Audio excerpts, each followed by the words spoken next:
지금부터는 이런 곳에 살고 싶다. 일곱 번째 편이 되겠습니다. 이제 도시 주변에 가운데로 강물이 흐르고 강물에 있는 얼음이 좀 녹은 데는 저렇게 오리하고 백로 또는 외가리들이 놀고 있습니다. 춥지 않을까 모르겠습니다. 여기 오리들이 쭉쭉쭉 나오네요. 또 조금 이제 따뜻한 데 왔다가 저렇게 이제 이동을 합니다.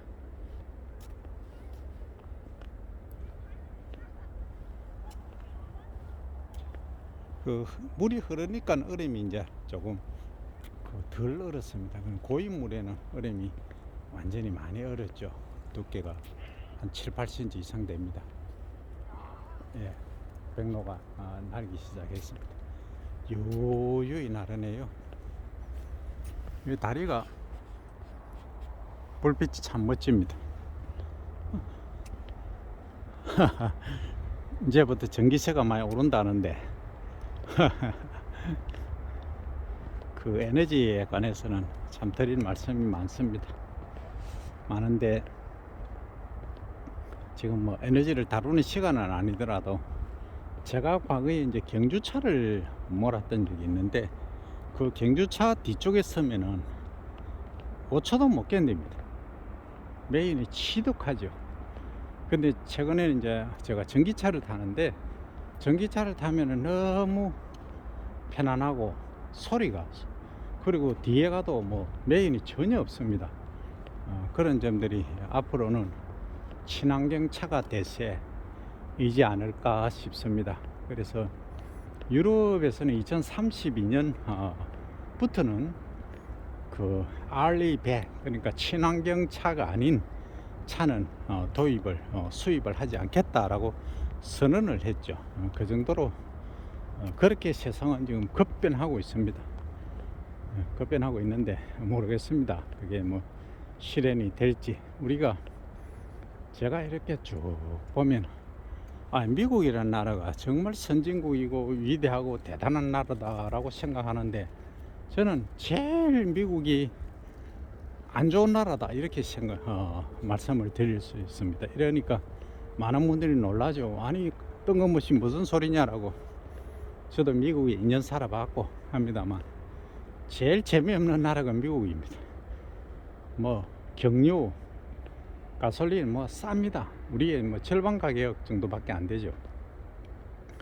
뭐 쓰레기 분리수거 거의 안 합니다. 대충 모아서 버립니다. 근데 더 이제 문제는 그거는 그렇다는 손치고 지금 총기 사고 한번 보십시오. 그러니까 1년에 꼭 한 번 또는 두 번, 한두 번씩은 뭐 인구가 많고 나라가 크다 해서 뭐 그럴 수도 있다라고 생각할 수 있지만 절대 그렇지 않습니다. 일본 보십시오.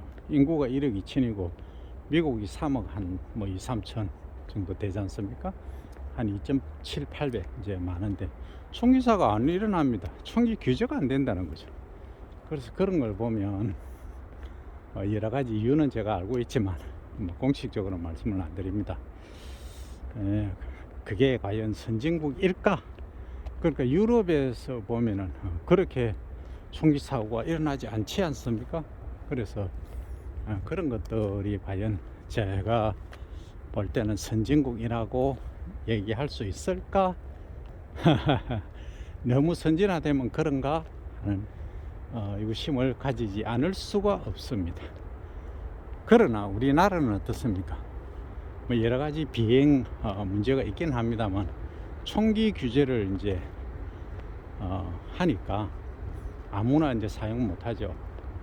근데 이제 뭐 사냥 시즌에 또 뭐 엽사들이 일부 사용하는 거는 있고 또 정신분열증 환자들이 일부 사고를 치는 경우는 있습니다만 그나마 안전하다라고 말씀을 드릴 수 있죠. 뭐 취하는 부분에서는 상당히 우리가 선진국에 포함된다라고 말씀을 드립니다. 저보다 훨씬 많이 하시는 분들 여기 다 계시지만은 뭐 댓글도 좋습니다. 아니다 하시면 아니다 라고 해 주셔도 되고, 저쪽에 외가리가 외롭게 백로도 있고 오리도 있고 생물들이 상당히 많이 놀고 있습니다. 저 외가리 엄청 크네요. 오리도 그렇고. 살 한번 다가가 보겠습니다.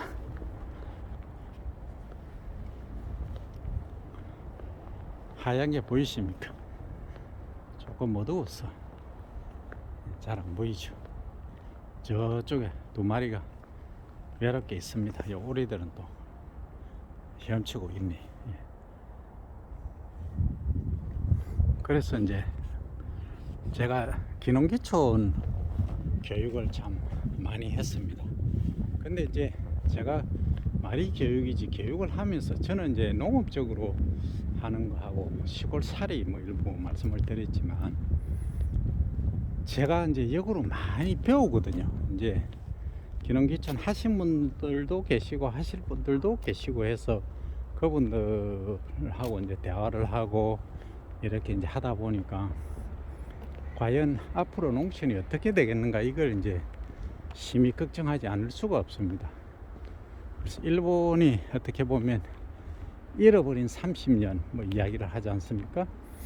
제가 이제 사실은 일본의 도움을 상당히 많이 받았습니다. 문무성 장학금도 받았고, 그 다음에 학술진흥재단 뭐 지원도 받았고, 상당히 제가 일본에 대한 제가 빚을 많이 지고 있는 사람인데, 그 당시는 우리가 일본보다 한 20년 정도 뒤진다고 했습니다. 근데 지금은 개인 이제 국민 소득으로 보면 일본보다 조금 못하죠. 앞으로는 또 어떻게 될지 모르겠습니다. 비슷비슷합니다. 4만 한 4, 5천 불 정도 되죠. 연간 국민 소득입니다. 개인 소득. 근데 이제 시골이 텅텅 비었습니다. 그 당시만 해도 제가 벌써 30년, 25년, 20년 전에만 해도 그런 이제 우려를 많이들 하시더라고요. 시골이 텅텅 빌 것이다 했는데, 실제 이제 일본이 거의 뭐 시골로 와서 농사 지으려고 하는 사람들이 별로 없어요. 그리고 거의 다 이제 농민분들도 전업농은 별로 없습니다. 거의가 계모업 또는 부업사만 이제 많이들 하시죠. 근데 우리는 지금까지는 그나마 괜찮은데 앞으로는 어떨까?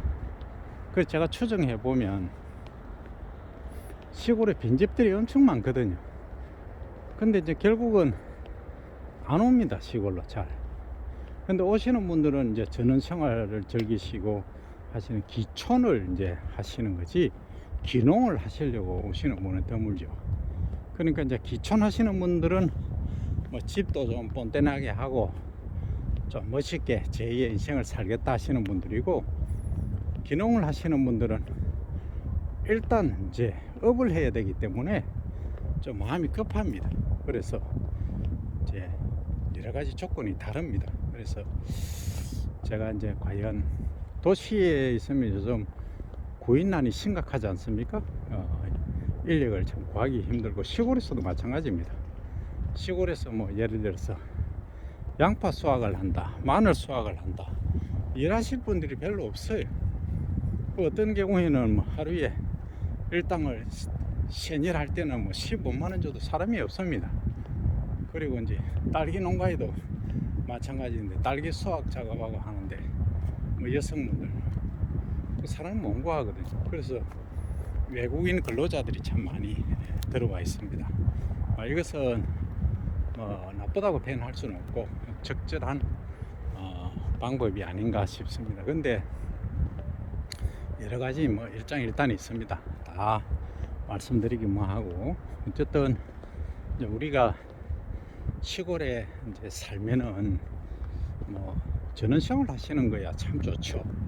여유롭고, 여러분 이제 마음 맞으신 분들끼리 모여서 마을을 이루고 사는 것은 정말로 바람직한데, 시골에 이제 빈집이 있고 공동화라는 표현이 그렇죠. 빈집이 넘쳐나고 있고 한데 과연 이를 어떻게 극복할 것인가 하는 얘기죠. 근데 저는 역으로 이런 생각을 합니다. 수도권에 서울을 중심으로 해서 인구의 60%가 살고 있지 않습니까? 당장 서울만 해도 약 1000만, 경기, 인천, 그 다음에 수원, 뭐 경기도 수원이 경기도 안에 들어가니까 뭐 용인하고 다 포함하면 거기도 경기도가 1200만 정도 되죠. 인천이 한 300만 가까이 얼추 되고, 그러다 보니까 결국은 그 수도권 그 좁은 지역의 전국 인구의 거의 60%에 가까운 분들이 거주를 하고 계세요. 시골은 점점 공동화되고, 또 하나의 문제는 시골에 살든 도시에 살든 이 출산이 거의 이루어지지 않고 있다는 거죠. 그러니까 여성 한 분 가임 이제 여성을 기준으로 했을 때 0.7명 시대입니다. 그러니까 우리가 베이비 부모 시대 6.25 이후에 베이비 부모 시대 때 최고 많았던 게 아마 110만 정도로 기억합니다. 58년 개띠라고 많이 하죠. 58년생이면 지금 몇 살입니까? 지금 우리 나이로 이제 65이죠. 65 되신 분들인데, 이분들이 뭐 지나가다가 그 언제 태어났어요 하면 거의 뭐 58년 개띠 뭐 이렇게 얘기할 정도로 많았습니다. 근데 그 이후 제가 어릴 때까지만 해도 제가 65년생인데 70년대 초중반까지만 해도 많았습니다. 우리가 클 때만 해도 한 집에 전부 형 뭐 친구끼리 싸우다 보면 형 들고 오죠. 동생이 조금 저 울고 나면은 형이 쫓아와서 또 그러죠. 그런 식으로 이제 했었는데, 지금은 거의 혼자 많아야 둘입니다. 그러다 보니까 울면서 형한테 일러주고 할 그런 상황도 안 된다는 거죠. 뭐 농담입니다. 어쨌든 그렇게 이제 변해가는 게 이제 그 인구 소멸 지역, 예정 지역 뭐 이런 식으로 표현을 하는데, 그게 전부 시골입니다. 시골로 경남으로 보면은 산청, 뭐 의령, 뭐 함양 뭐 이런 게 서부 경남 쪽에 많이 또 치우쳐져 있지 않습니까? 이런 걸 보면은 앞으로 우리 시골이 어떻게 될지, 그리고 이제 시골에 한번 그 초등학교, 저희가 이제 다닐 때는 국민학교였습니다. 전부 폐교입니다. 우리가 이제 한 면으로 치면 4개 초등학교가 있었는데, 초등학교 하나가 있어요. 지금 하나가 있는데 한 반에 서너 명입니다. 서너 명도 안 된다고 하더라고요. 요즘 그 정도입니다. 그러면 그 당시에는 얼마나 됐었느냐, 저희들이 어릴 때는 이제 2반이었거든요. 2반.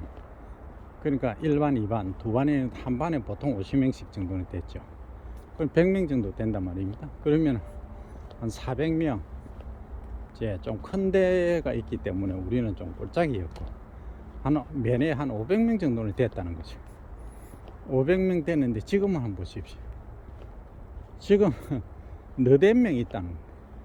그러니까 100분의 1로 줄어든 겁니다. 어린이가. 그러다 보니까 상당히 정말로 심각합니다. 근데 뭐 어떻게 흘러갈지는 저도 뭐 대충은 짐작만 할 뿐이지 뭐 예단할 수는 없습니다.